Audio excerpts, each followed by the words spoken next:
Hello and welcome back to Good Nightmare, a podcast where once again I've left recording to the very last minute.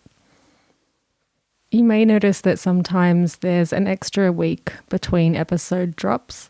That is simply because I've been doing this podcast now for what has to be close to 2 years, and in that time I haven't really taken any time off from it. So occasionally an episode may be a little bit late, and I really appreciate you guys just sticking with me anyway. Today's episode is about a fairy tale that we are all very familiar with. This is one that I've had on the cards for a while, but there was recently a new development. I know that sounds kind of strange when talking about a fairy tale, but if you listen along, you'll see what I'm talking about. I was very excited when I saw this update, and I can't wait for you guys to find out all about it. The tale of Snow White is one that has remained mostly consistent throughout history. Even Disney didn't stray too far from the Grimm's 1812 publication. The glass coffin, the magic mirror, the apple are all elements of the tale that have been carried through the centuries.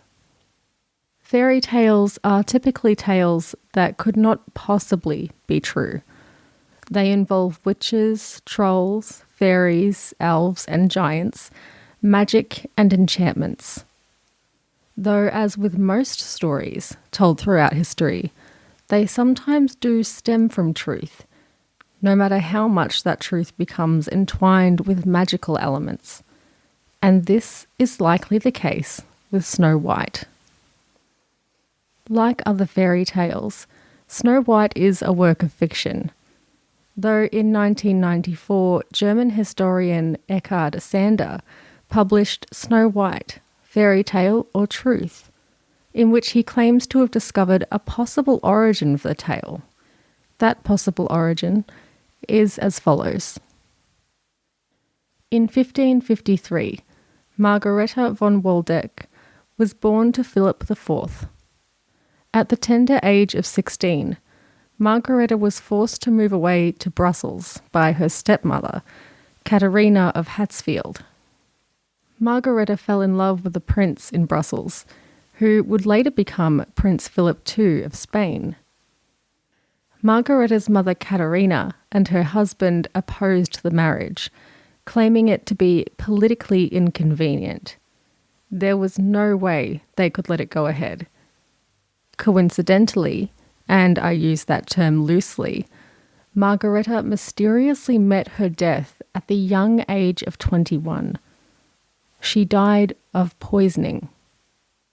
Historical accounts point to the King of Spain having sent agents to murder Margareta. I'm sure you can see the stark similarities here already. An envious stepmother, hell-bent on preventing her daughter marrying well, a well-timed poisoning. Though in the possibly true account, there is no happy ending for the young princess. The tale of Snow White has also been compared to the Roman legend Giorni in Ovid's Metamorphoses. Meaning snow in Greek, Giorni is described as the most beautiful woman in the land. The gods Apollo and Mercury were apparently so taken by her that they both fell in love with her, and Mercury put the young woman to sleep.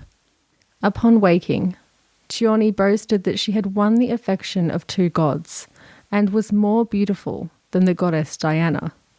This would not do for Diana, and upon hearing it, Diana shot Giorni through the tongue with an arrow. While this is considered a possible origin story or inspiration for Snow White, I'm sure we all know that many tales of the gods are almost like fairy tales themselves. They don't seem fathomable in the cases of mere mortals. This next case, which could have been the inspiration for Snow White, appears to be the most possible or even probable origin story. This one comes from Karl-Heinz Bartels, a pharmacist and scholar from Bavaria. Bartels found evidence that the story of Snow White was based on the life of Maria Sophia Margarete Katharina, a baroness born in 1725. Maria's birth mother died when Maria was only 13, and Maria's father remarried 5 years later. Claudia Elizabeth von Reichenstein, the stepmother, was described as overbearing and was said to have given preference to her 2 daughters from her previous marriage. The magic mirror, or the talking mirror in this case, was also real. It now resides in the Spessart Museum in Law Castle, where the stepmother lived. Though I don't believe it ever had any magical powers, the mirror is said to have been a present from Maria's father to her stepmother. This is the exciting new update. The gravestone of Sophia Maria was found this year, 2019, in Germany. It suggested that the many mines and workers in the area at the time that she was alive may have been inspiration for the 7 dwarfs in the fairy tale. It was uncommon for a woman in such a male-dominated society to have been given a gravestone at all, and so she must have been someone of great significance to the town. Maria passed away in a Bamberg monastery in 1796 at 71 years old. The church she was buried at was demolished in the 19th century, and her gravestone had been lost until now. The brothers Grimm were known to have visited the area 60 years after Maria Sophia's death, and so it is believed that they were aware of her story and may have been so inspired by it to write the tale of Snow White. The story of Snow White appears in many cultures worldwide. My favourite tale originates in Albania, where Snow White lives with 40 dragons and is put to sleep by a magic ring. Unlike the Snow White we all know and love, in this story, she is the farthest from a damsel in distress. In fact, Snow White is encouraged to kill her stepmother in order to take her place as queen. Much more exciting, though it still adheres to that misogynistic narrative of most fairy tales, that women in power are violent and jealous, and there can't be room for more than one. At least it leaves out the male saviour trope. Snow White was adopted by Disney in 1937, and as always, there were some slight alterations to make the film reasonably child-friendly. The dwarves were given names to match their personalities, lightening up the story of Snow being banished to the forest and distracting us from the fact that the huntsman was sent after her to bring back her organs for the queen. In some iterations of Snow White, the queen is said to feed what she believes is Snow White's heart and liver to Snow White's own father. I can't imagine Disney adopting this particular storyline. The Disney dwarves discovered that Snow White was in the house when they came home to a cleaner than usual kitchen, Snow White having tidied with the help of her forest friends. A few of the major conflicts are also removed. The Queen only attempts to kill Snow White on one occasion, disguising herself as a hag and offering Snow White the infamous poisoned apple.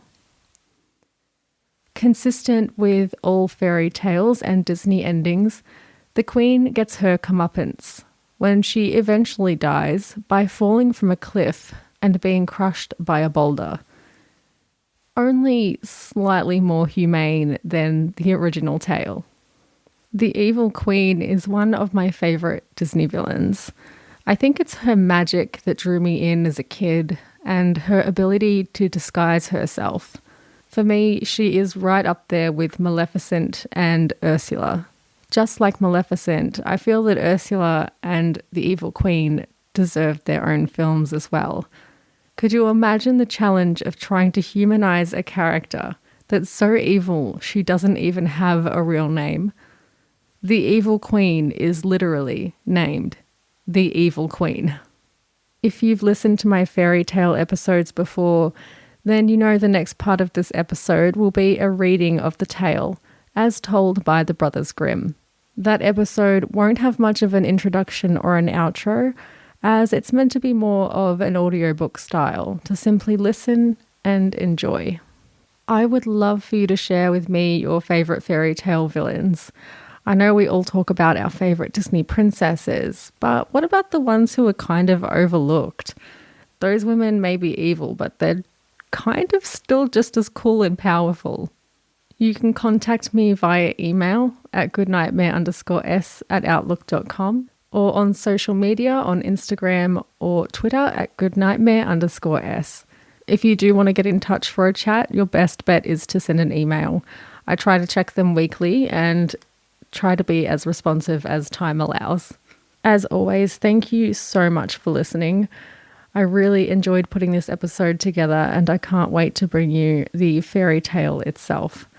I've been looking forward to this one for a long time. Remember to hit that subscribe button if you'd like to hear more episodes in the future and be updated when I upload. And stay tuned for a promo from another fantastic podcast. Until next time, sweet dreams. This is Mike Morford. You may know me as co-host of the true crime podcast Criminology. I'd like to invite you to listen to my new podcast, The Murder in My Family, which is out right now.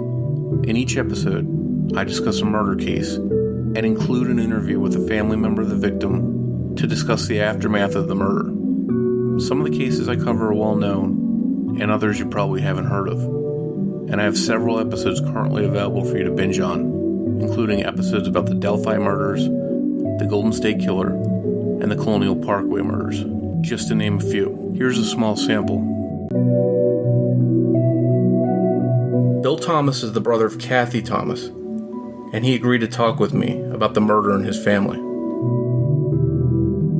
Well, Mike, at the risk of sounding like every other proud big brother around the world, Kathy was an amazing person. And one thing I wanted to get across is how important it is that the victims that I'll be talking about in these cases aren't just statistics. You know, they were real people.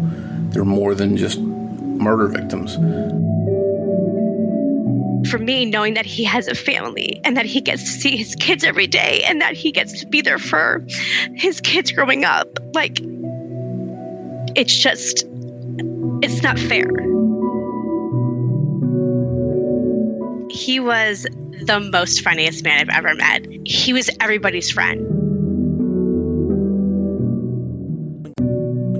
New episodes come out on Saturdays, and you can find The Murder in My Family wherever you listen to podcasts.